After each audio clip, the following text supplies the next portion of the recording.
Hello friends, 71st BPSC का question number 55 discuss करते हैं। मेरे पास में ये सेट ई है।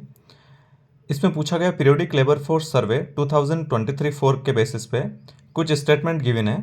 उसमें से आपको करेक्ट स्टेटमेंट फाइंड आउट करना with respect to female employment in Bihar. Okay, first statement बोल रहा है most woman are employed in formal regular jobs.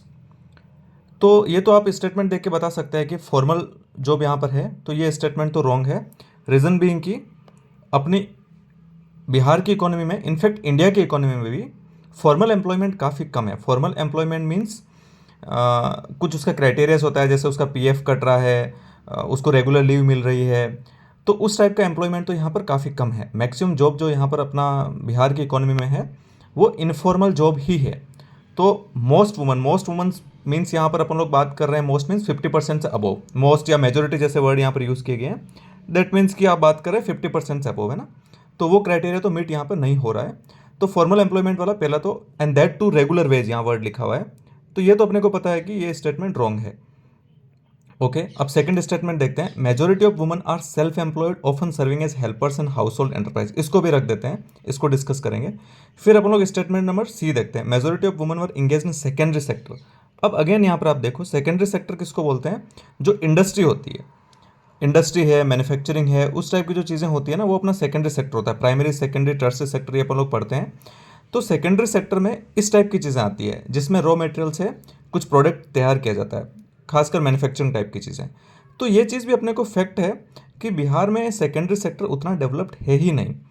तो वहाँ पर अगर वो सेकेंडरी सेक्टर ही नहीं है, और फिर यहाँ पर अगेन बात करा majority of, majority means more than 50%, तो ये स्टेटमेंट भी रॉन्ग है। बिकॉज जब इतना बड़ा सेकेंडरी सेक्टर ही नहीं है, मोस्टली जो इकोनॉमी है वो प्राइमरी सेक्टर पर डिपेंड कर रही है, एग्रीकल्चर, जो भी रिलेटेड एक्टिविटीज़ एग्रीकल्चर से उस पर डिपेंडेंट है। तो सेकेंडरी सेक्टर है ही नहीं, तो मेजोरिटी ऑफ वुमन उसमें इतना ज़्यादा रोल नहीं है, सेकेंडरी सेक्टर इतना बड़ा नहीं है, तो मेजोरिटी ऑफ वुमन उसमें कैसे एंगेज हो सकती है? तो ये स्टेटमेंट भी गलत है। अब अपन लोग बी स्टेटमेंट में पढ़ते हैं वापस से। ये बोल रहा है majority woman are self employed. Okay, अभी तक यहाँ पर सेल्फ एम्प्लॉयड वाला करेक्ट लग रहा है। ऑफन, देखो अब इस स्टेटमेंट कितना लूज वर्ड है, जेनरिक नेचर का, ऑफन सर्विंग, तो इस टाइप के स्टेटमेंट यूजुअली करेक्ट होने के चांसेस बढ़ जाते हैं। और वैसे भी अपने को पता है ए और सी तो रॉन्ग है, डी फिर हो नहीं सकता है, तो चांस भी वैसे ही बी का बच रहा है। बट एक बार बी को रीड भी कर लेते हैं। तो बोला है self employed often serving as helpers in household enterprises, तो ये चीज़ यहाँ पर एकदम फैक्ट है। जो भी फीमेल मोस्टली एम्प्लॉयड होती है वो इधर सेल्फ एम्प्लॉयड है या फिर छोटे मोटे काम कर रही है, हाउस होल्ड में एज ए हेल्पर की तरह एम्प्लॉयड है। तो ये स्टेटमेंट करेक्ट है। इसी टाइप का जो भी फीमेल एम्प्लॉयमेंट है वो मोस्टली इसी टाइप की चीज़ों में लिमिटेड है। बहुत ही कम फीमेल ऐसी है जो इंडस्ट्री में है या सर्विस सेक्टर में काम कर रही है। मोस्ट ऑफ द वुमन ऐसे ही इनफॉर्मल जॉब्स में है, सेल्फ एम्प्लॉयड है या कुछ छोटा मोटा काम कर रही है।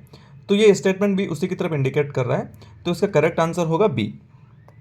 अब देखो, ऐसे क्वेश्चंस को कभी भी ना पढ़ के डरना नहीं है उससे। अगर आपने पढ़ा कि ये क्या पूछ रहा है पीरियोडिक लेबर फोर्स सर्वे, ये तो मैंने कुछ देखा ही नहीं, आपने छोड़ दिया, नहीं। आप जितने भी गिवन स्टेटमेंट है उसको वहाँ पर पढ़ो और अपना कॉमन सेंस अप्लाई करके भी आप आंसर तक रीच कर सकते हो। वीडियो देखने के लिए थैंक यू।